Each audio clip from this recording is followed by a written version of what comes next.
Were they some rapes? I guess they were. I have no proofs. But I guess that here and there were some rapes.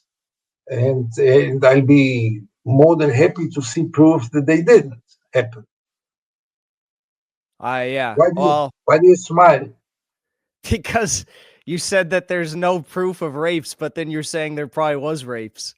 That was Haaretz journalist Gideon Levy speaking on the notorious anti-Semite Jackson Hinkle's podcast, which Levy later apologized for, claiming he had never heard of Hinkle before. But respectfully, how? Being a raging anti-Semite who hates Israel is pretty much all Jackson Hinkle is known for. He's vocal about his support of Hamas, his support of Hezbollah, he even attended Nasrallah's funeral, and his support of the Houthis, who recently invited him to give this inspirational speech to tens of thousands of terrorists. Free, free Palestine! Free, free Palestine! I am so honored to be here. So why did Jackson Hinkle smile when Levy denied that there were rapes on October 7th, despite mounting evidence proving that they happened? Because Jackson Hinkle also denied Hamas raped Israelis. And in that moment, Levy became the useful idiot Hinkle hoped he would be. But let's pretend Levy was telling the truth and he had never heard of Jackson Hinkle. It wouldn't be the first time this so-called journalist didn't do his due diligence. Back in 2010, he was the guest speaker for the Scottish-Palestinian Solidarity Campaign, an organization with a habit of platforming anti-Semites and extremism. In 2012, Honest Reporting exposed Levy for deliberately misrepresenting a poll that quickly spread around the media, where he claimed most Israeli Jews would support apartheid in Israel. He later apologized for his neglect.